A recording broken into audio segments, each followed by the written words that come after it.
So magkano magpatayo ng bahay ngayong 2024? So alamin natin sa video na to. Bale, yung gagawin natin na computation is per square meter siya para magkaroon ka lang ng idea kung gaano kalaki ang bahay na ipapagawa mo at ang equivalent na budget. So unahin natin sa yung basic or low cost house. So ang pinaka budget niya per square meter is 15,000 per square meter or lower pa. Parang kung kunwari, katulad sa pinagawa ko na bahay na 150,000 lang ang inabot. I-try natin sa bahay namin na 7x6 yon worth 150K year 2019. Example yun sa low-cost house. So 150,000 divided by 7x6 which is 42, di ba? So nasa 3,571 per square meter lang. So yung budget na 15,000 per square meter na low-cost na bahay or basic is makakapagpatayo ka na ng mas maganda pa dun sa bahay na in-upload ko dito sa YouTube. So yung 15,000 times, kunwari 7x6, 42 square meter lang. So, aabot nyo ng 630,000 low cost or basic na yon na bahay. So, may idea ka na, ganun pala ang presyohan. Kasama na dito yung labor and materials. Sa mid-range naman, yung budget doon is 15,000 to 35,000 per square meter. Tapos kapag high-end naman, magbibiyand pa siya sa 35,000. Na-try nyo na bang itanong na, bakit napagawa ni Maring A itong bahay na to tapos hindi siya gumastos ng malaki? Tapos itong si Paring B, ang laki ng ginastos niya pero yan lang yung kinalabasan ng bahay. Bakit kaya ganun? Nag-iiba sila ng presyo or bakit nagkakaroon sila ng difference pero halos ganun lang naman yung style ng bahay na pinagawa. Yung isa, hindi masyadong gumastos. Yung isa, ang laki ng ginastos. So, may mga factors kasi na kailangan i-consider kasi hindi lang yan yung, kunwari, sasabihin mo, yung 15,000 per square meter, 20,000 per square meter, 25,000 per square meter, 30,000 per square meter, and up. Nagde-depende kasi yan sa factors like location, kung saan mo siya ipapatayo yung bahay. Example, yung area na yun is malayo ka sa bibilhan mo ng mga materials or suppliers. So, magagastos ka pa sa transpo nun, transportation, instead na free delivery kasi malapit lang. So, additional cost din yun. Tapos, kung sa lugar na ba yun or sa location na yun, yung kukunin mo na contractor is malayo ba doon? So, madadagdagan din yung mobilization or charge niya sa'yo. Or kung ang lugar na yun is malayo yung mga skilled workers, so malaki talaga ang factors ng location.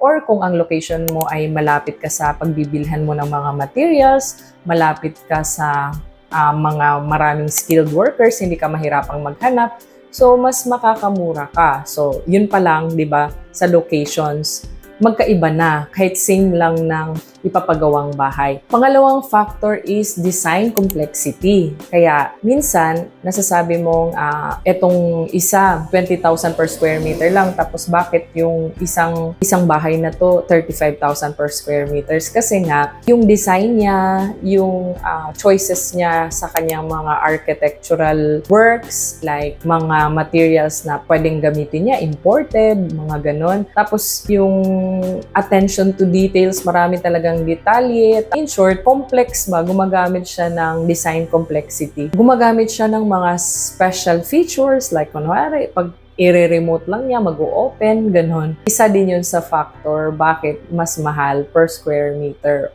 Isa din sa mga makaka-affect is yung materials na gagamitin. For example, yung gagamitin mo is fiber cement board lang, katulad sa amin, which is makakamura ka, or semento ba kaya, or kahoy, or ano man yung gusto mong material. So, magva-vary doon yung magiging presyo sa kabuuan ng bahay mo. So, hindi lang yan, marami pang factors, lalo na sa materials or options mo, di ba? Katulad sa tiles, yung gagamitin mo, may mas murang tiles, may mas mahal, may pinakamahal, mga ganon. Kung ano yung mga finishes mo na gagamitin, anong cladding ang ilalagay mo, mga ganon na mga materials na gagamitin mo or choices mo. So, magdedepende din doon yung presyo ng per square meter ng bahay. Tapos, isa din doon yung site condition. Example, same kayo ng plano, same kayo ng planong bahay. Pero, yung site condition ng isa, example doon sa isa is yung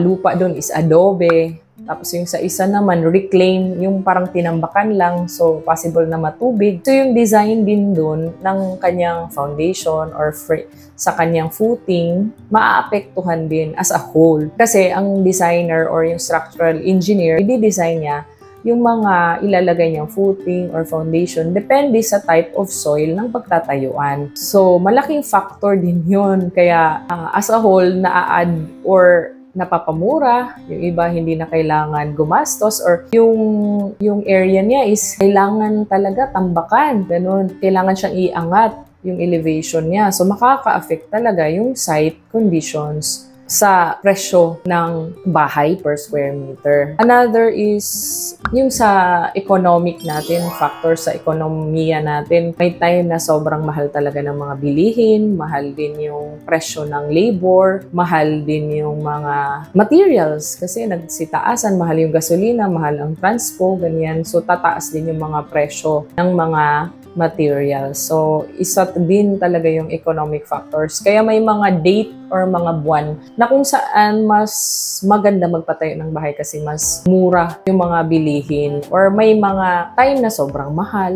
Ita-timing mo din yung pagpapatayo ng bahay mo sa kung ano yung status or yung mga bilihin, kung magkano. Yun. Isa yun sa factor din. So, isang factor na kung saan nakaka-affect talaga din sa presyo per square meter is yung project management. Kung gaano kabilis mag-respond sa mga requests, like pagbili ng mga materyales. Example, kung pakyawan, kung paano kabilis yung owner bumili ng materyales, paano mag-handle din yung mga, kunwari, kung contractor ang kinuha, paano mag-handle siya sa mga tao niya na mapabilis yung pagpapagawa ng bahay or paano nila ma-attain na may quality talaga at saka hindi nag-overshoot sa budget. So, walang mga additional variation orders, yan, iniiwasan yan.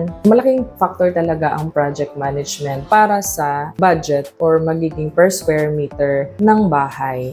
Yung per square meter is guide lang, hindi siya pwedeng gawin mong set and stone na yun na talaga. Mas maigi pa rin na magpa-estimate sa mga engineers na kakilala or mga nag-i-estimate para malaman mo kung magkano talaga. Kasi yung ginawa natin na per square meter is guide lang talaga siya. So again, yung 15,000 or lower para sa low cost.